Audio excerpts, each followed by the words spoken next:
Comparto con ustedes la lectura de la buena noticia de Jesucristo según aparece en el Evangelio de Juan, en el capítulo 11, versículos 1 al 45, y dice así.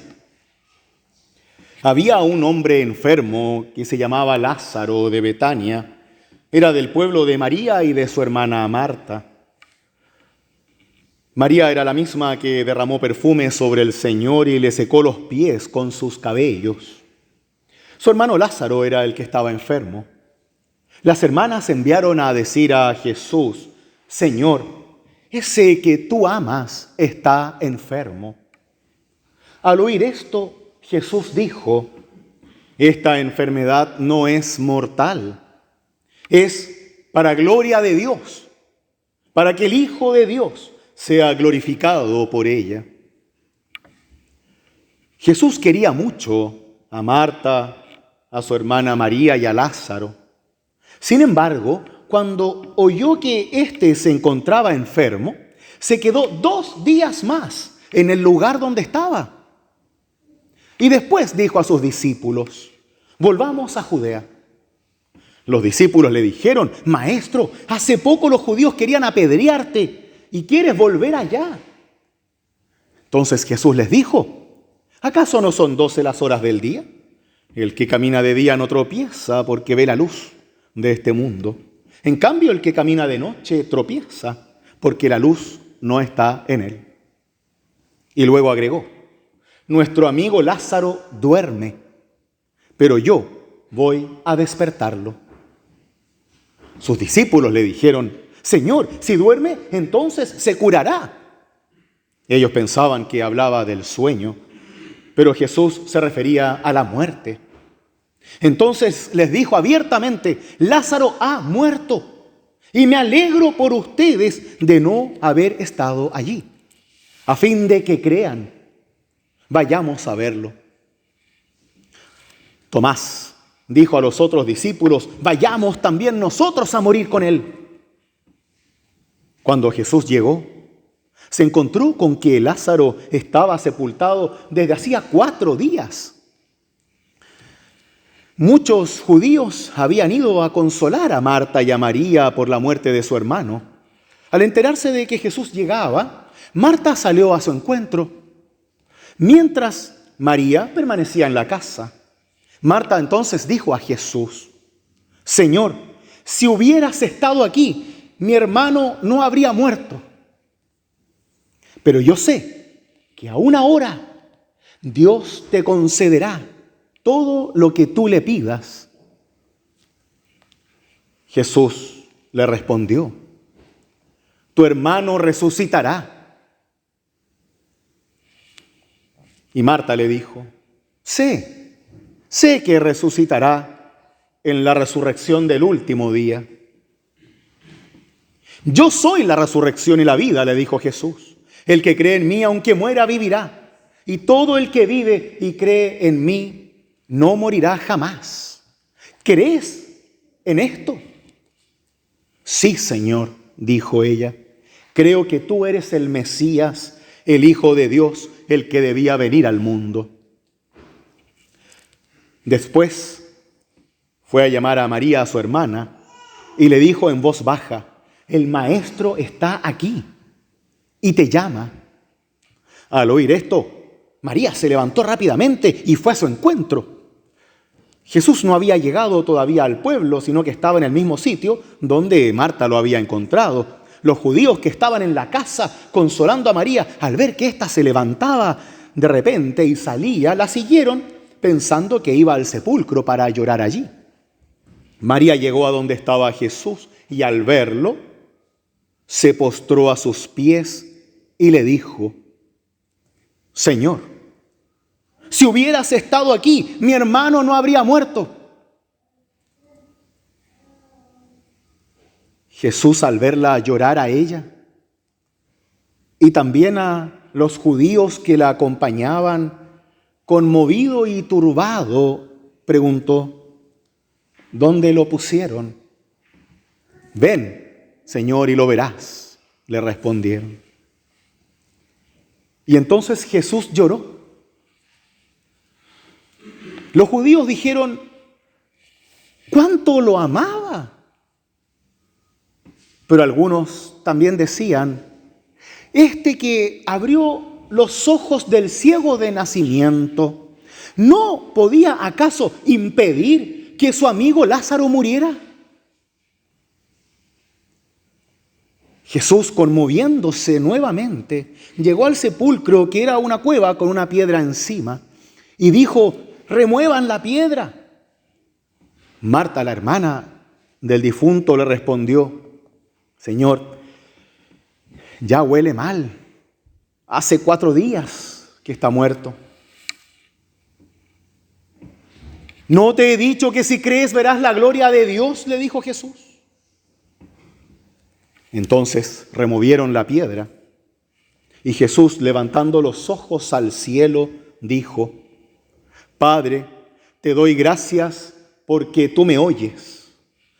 Yo sé que me oyes siempre, pero lo digo por esta gente que me rodea, para que crean que tú me has enviado. Después de decir esto, gritó con voz fuerte, Lázaro, ven afuera. El muerto salió con los pies y las manos atadas con vendas y el rostro envuelto en un sudario. Jesús les dijo, desátenlo para que pueda caminar. Al ver lo que hizo Jesús, muchos de los judíos que habían ido a casa de María creyeron en él.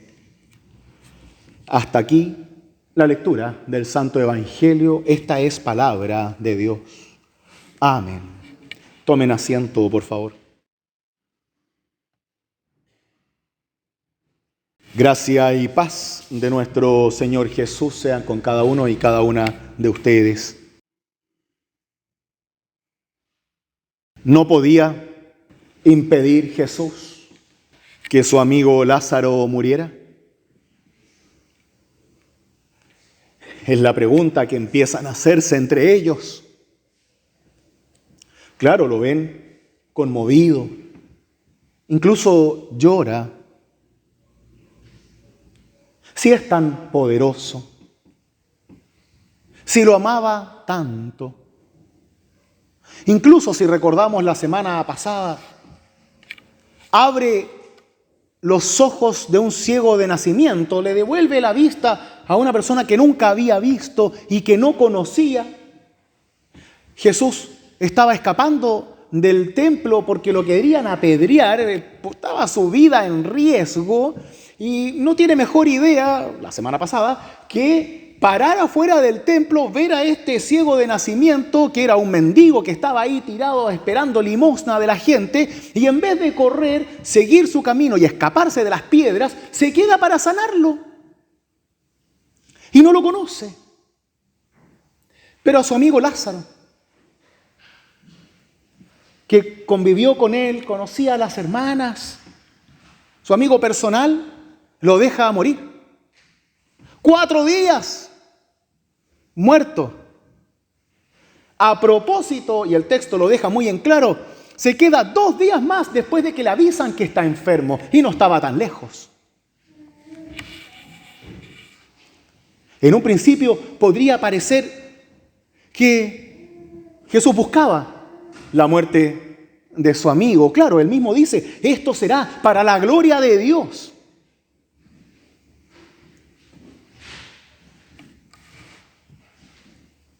¿Podía impedir que su amigo muriera? Sí.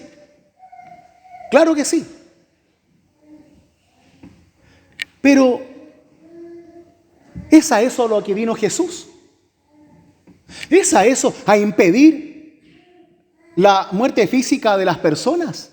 ¿Jesús vino acaso a cumplir con los milagros que todos necesitamos? No. Si no, no existiría la fragilidad en este mundo. No existiría la muerte ni siquiera, ni tampoco las enfermedades, ni las necesidades. Pero Jesús no es un taumaturgo, no es un dramático, no es un médico tampoco. Jesús sana personas, hace milagros, reparte pan, devuelve vista, ayuda al paralítico, pero son casos casuales. Jesús se encuentra con las personas y las sana, pero no es su objetivo sanar y curar. El objetivo de Jesús es dar vida. Vida en esta vida y vida después de la muerte. Ciertamente, si buscamos responder a esta pregunta, ¿puede Dios impedir que alguien se muera? Claro que puede. ¿No creemos en un Dios todopoderoso? Sí, puede. ¿Es esa la voluntad de Dios? No. Porque nosotros vivimos en un mundo real, con fragilidades reales, con dolores y alegrías reales, con pérdidas, con ganancias, con victorias y derrotas reales. Y en este mundo, queridos míos, como ya lo saben, existe el dolor. Un dolor real, tanto físico como emocional. Perdemos a nuestros seres queridos y la gran mayoría de las veces no lo entendemos. Y nos hacemos en silencio o a viva voz. A ver, Dios no podía impedir que esta persona muriera. Dios no podía impedir que esta persona sufriera esa injusticia. Y sí, puede. Pero el mundo que Dios ha creado por amor a nosotros no es un mundo de títeres. Es un mundo en donde vivimos en libertad. Y esa libertad tiene costos. Porque tenemos dos opciones. O vivimos en un Dios en donde Dios maneja todo, y nosotros somos sus títeres y Dios nos mueve, hace que vayamos para allá, para acá, para allá, y está todo escrito y ya no hay nada que hacer en cuanto a libre voluntad y albedrío. O vivimos en un mundo real, en un mundo libre, en un mundo en donde las cosas pasan, buenas, malas, en donde tú y yo tomamos decisiones que afectan la vida de los demás, que afectan nuestra propia vida y nos tenemos que hacer cargo de ello. El problema es que nos produce dolor y cuando sentimos dolor, hasta estamos dispuestos a perder nuestras libertades para dejar de sentirlo. Se escucha en la calle. ¿Cuántos quieren ya que exista mano dura en el país contra la delincuencia, contra la violencia? No están llamando a militares, pero estamos cerca. Y muchos prefieren perder sus libertades antes de sentir miedo. Es solo ponerle un nombre distinto al miedo en todo caso. El miedo paraliza. El miedo no nos permite pensar. El miedo hace que busquemos solo lo que es bueno para mí y no para los demás. Por eso Jesús constantemente le dice a sus discípulos, no teman, no tengan miedo. ¿Por qué? Porque cada vez que ustedes obran desde el miedo se van a perder y van a caer en un mar de oscuridad y de egoísmo y de orgullo. No es casual que desde el Antiguo Testamento se nos acerca esta visión del jardín del Edén, en donde Dios crea un paraíso, en donde los animales revolotean por ahí, en donde Adán y Eva, la humanidad, no sentía pecado ni tentación. Pero ¿qué es lo que pasa? El ser humano quiere ser como Dios, quiere ser libre. Quiere tomar sus propias decisiones. Al ser humano no le sirve que le den la manzana para comer. No, él quiere tomarla. Y así somos. Y el relato mismo del jardín del Edén nos muestra que ese paraíso perfecto no existe. La vida real es la que sucede después del paraíso, en donde Caín mata a su hermano Abel, en donde los conflictos entre seres humanos son reales y si no los trabajamos se hacen peor. Ese es nuestro mundo y no es un mundo malo, es un mundo hermoso, pero es un mundo que requiere esfuerzo y trabajo y que no lo miremos solo desde nuestra propia perspectiva, porque si no nos volvemos víctimas de todo lo que suceda en vez de ser protagonistas reales de nuestra existencia. Claro, es lógico, nos pasa algo malo y necesitamos encontrar un culpable, más aún cuando no somos los culpables directos de ello. Pero ¿es Dios el culpable de nuestras penurias? No. Dios es culpable de lo más maravilloso y el regalo más precioso que podemos tener. Es culpable de que seamos libres. El problema está en que no todos sabemos usar esa libertad de manera responsable y por amor a los demás. El problema es que esa libertad se educa. Y cuando hay personas que viven lejos de la educación, lejos de los bienes, lejos del amor, empiezan a usar esa libertad de la forma en que pueden, con la discriminación y la violencia que han sufrido, y solo repiten lo que han vivido. Es así que empezamos a entender el mundo desde una mirada real. Y nos preguntamos, bueno, pero entonces, ¿cómo obra Dios en el mundo? Dios obra en el mundo porque vemos sufrimiento, niños muertos de hambre, personas sin trabajo, injusticias. Bueno, ¿dónde está Dios entonces?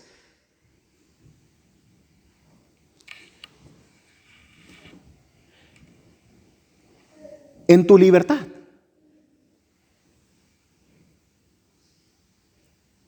Dios no está disponible para que nuestros orgullos lo utilicen constantemente buscando milagro tras milagro. Dios puede hacer milagros, pero ¿es esa la voluntad de Dios? ¿Es esa la promesa de Dios? Dios está con nosotros. Lo demuestra en su palabra, lo demuestra en el sacramento, lo demuestra en la vida en comunidad.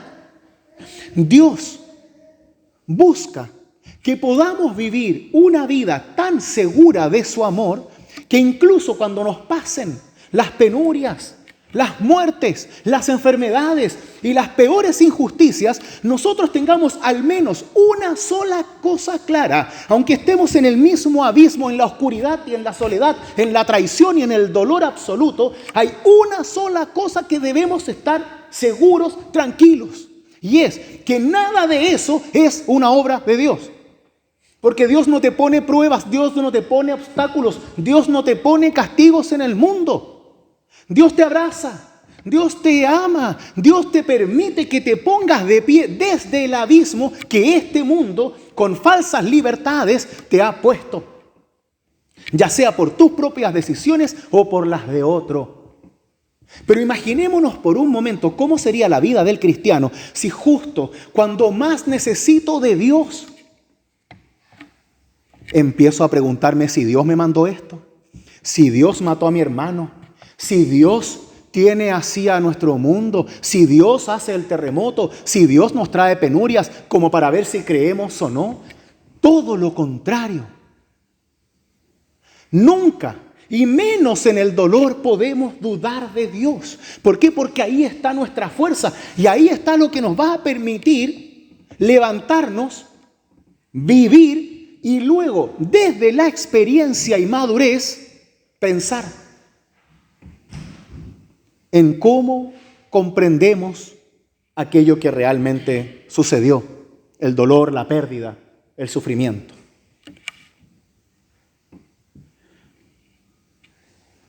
No hay pruebas de Dios. Aquí hay certezas de Dios. Hay desafíos en este mundo, pero a Dios nosotros no lo probamos. Podemos vivir como víctimas. Y podemos preguntarnos todo el día, ¿por qué a mí? ¿Por qué a él? ¿Por qué a ella? O ponernos a trabajar para que lo que sufrió ella, lo que sufrió él, lo que sufro yo, no lo tenga que sufrir nadie más por malas decisiones de libertad de otras personas o de uno mismo. No se trata que Dios no haga nada, no se trata que Dios obra en ti. El problema es que nosotros queremos que Dios obre desde afuera. Es como cuando éramos niños y queríamos que nuestros padres hicieran las cosas. Que nuestros padres entraran al negocio a preguntar lo que nosotros queríamos comprar. Que nuestros padres nos lleven a tal lugar. Que nuestra mamá nos defienda del amigo que nos trata mal. Y ya no es así. Tenemos que hacernos cargo de nuestras vidas con valentía, con dignidad y con fortaleza. ¿Por qué? Porque contamos con una certeza y es que Dios está con nosotros. Y eso, queridos míos, es la fuerza. Es la seguridad, es la paz en tu vida. Porque el cristiano cuando está en guerra tiene paz en su corazón.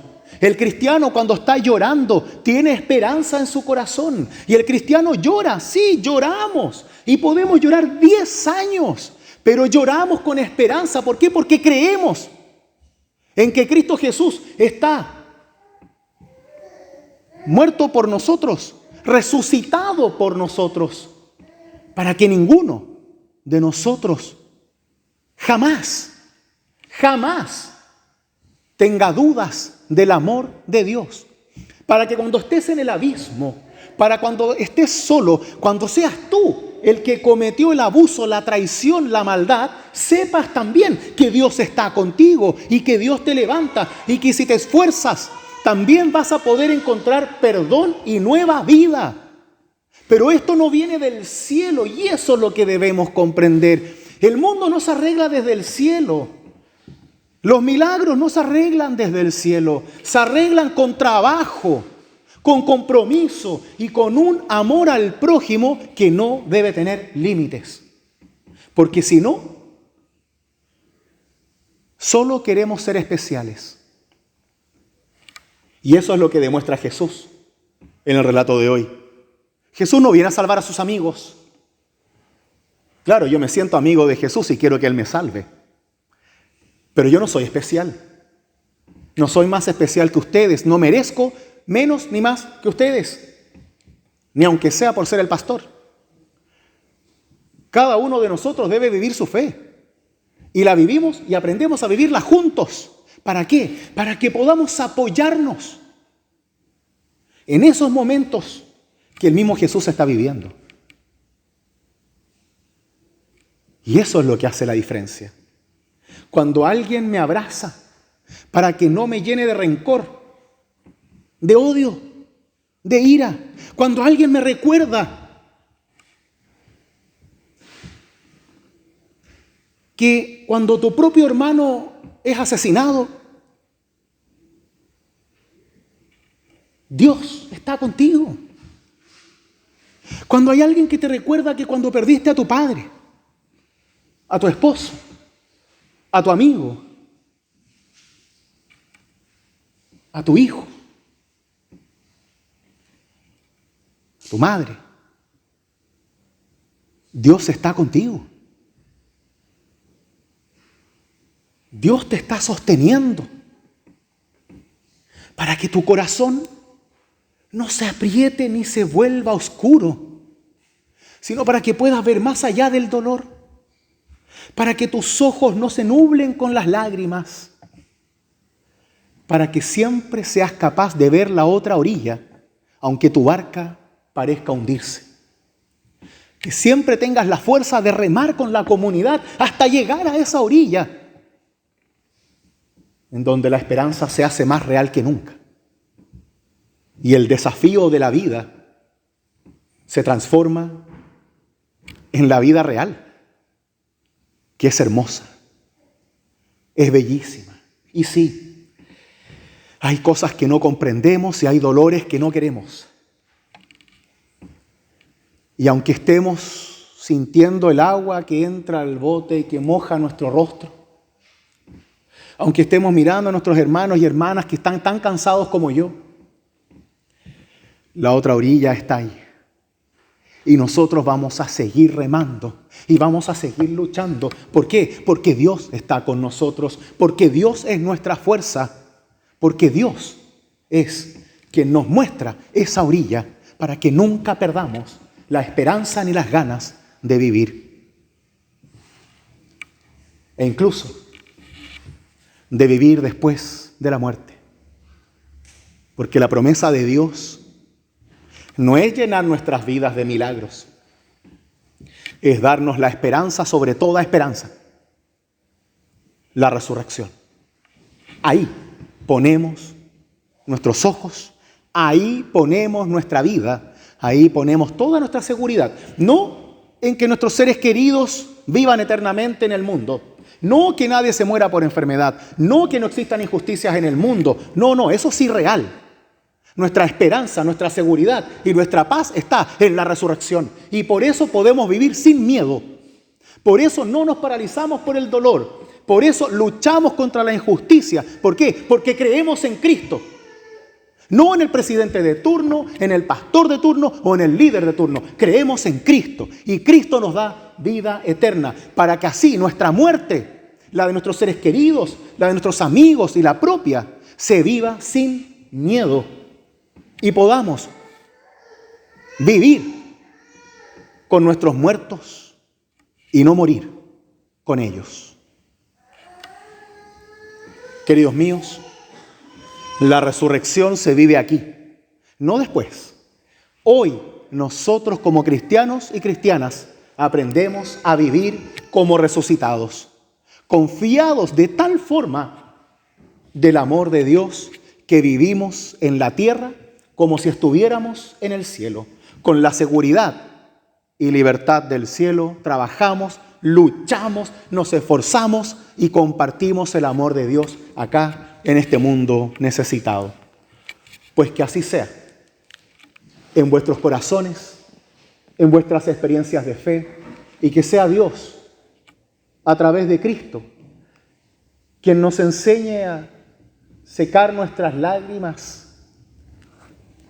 con sonrisas de esperanza. Que así sea. Amén.